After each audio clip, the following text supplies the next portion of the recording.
या क्षणाची सगळ्यात मोठी बातमी आपण पाहूयात।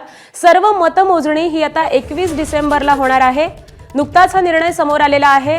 सगळ्या निवडणुकांची मतमोजणी ही आता 21 डिसेंबरला होणार आहे। हायकोर्टाच्या नागपूर खंडपीठानं हा महत्त्वपूर्ण असा निर्णय दिलेला आहे। आज नागपूर खंडपीठामध्ये याचिकाकर्त्यांनी आव्हान देणारी याचिका ही दाखल केलेली होती आणि यावरतीच सुनावणीमधील हा एक महत्त्वपूर्ण निर्णय नागपूर खंडपीठाने दिलेला आहे।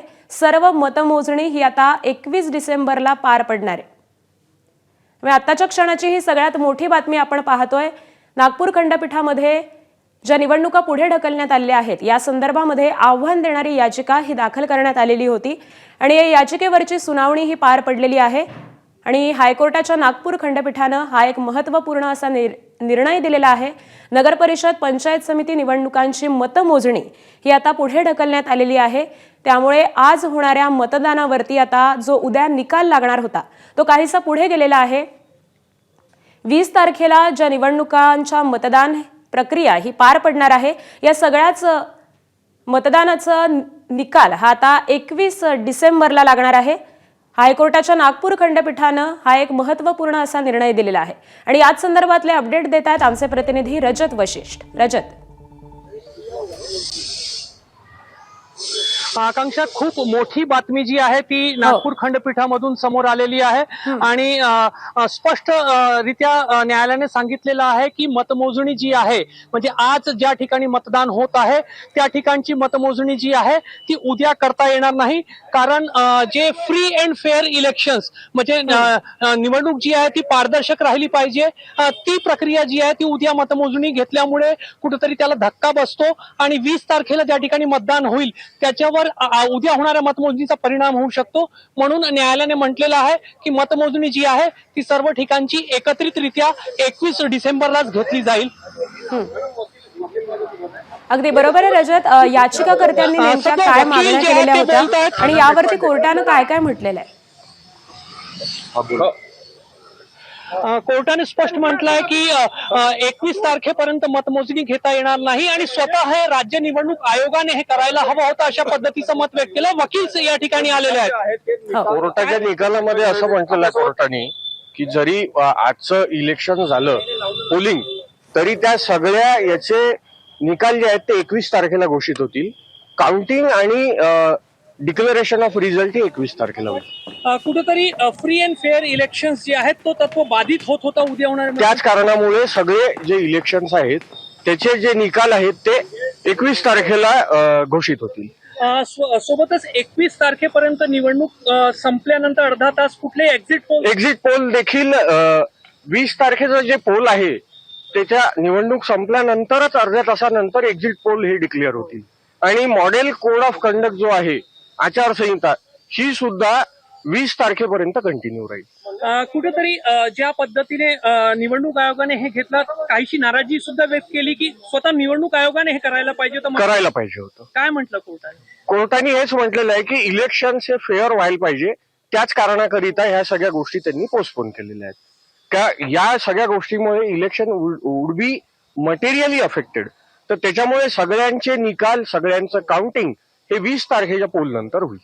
इलेक्शन कमिशन कडून काही वकील उपस्थित झाले तर त्यांनी काय तर्क मांडला आणि त्याबद्दल काय कोर्टाने म्हटलंय? इलेक्शन कमिशन तर्फे त्यांनी पत्र दिलं की जे काउंटिंगचं आहे त्याच्या संदर्भात पत्र दिलं होतं, त्यांनी मान्य नाही केलं पण कोर्टाने। त्याच्यामध्ये कोर्टाने हेच म्हटलं की आजचे जे इलेक्शन्स आहेत ते कंटिन्यू करा, परंतु सगळ्यांची मतमोजणी आणि सगळ्यांचा रिझल्ट हा 20 तारखेच्या इलेक्शन नंतर होईल, पोलिंग नंतर।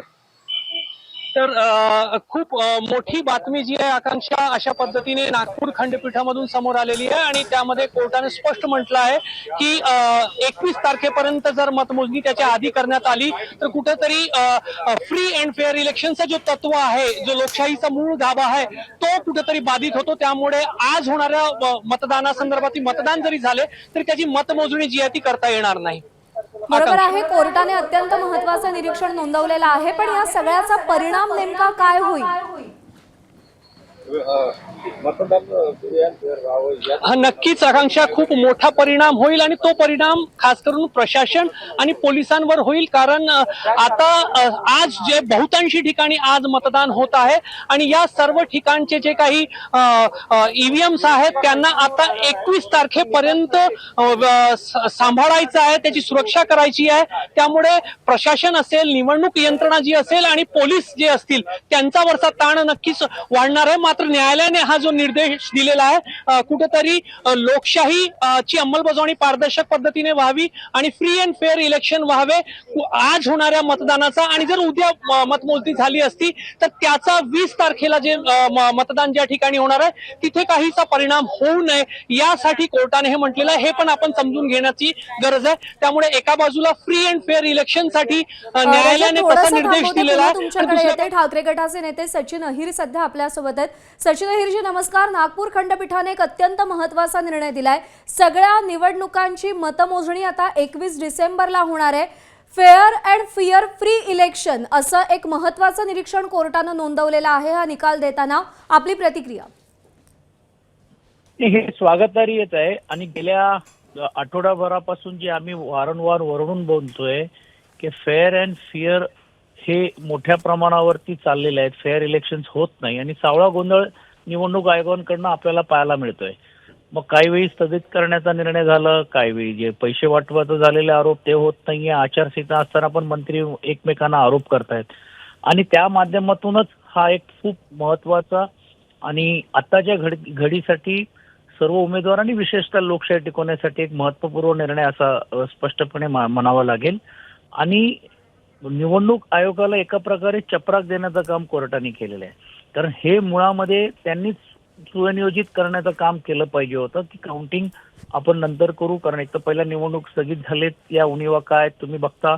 सर्वोच्च न्यायालयामध्ये पण देखील एक खंडपीठकडे विषय पडलेले काही 50% आता हे त्यावेळी कळलं नव्हतं का काय केलं नव्हतं. म्हणजे एकंदरीत निवडणुका पुढे कसे जात कन्फ्युजन कसं लोकांमध्ये निर्माण होईल हे पद्धतशीर रीतीने जे निवडणूक आयोग त्याला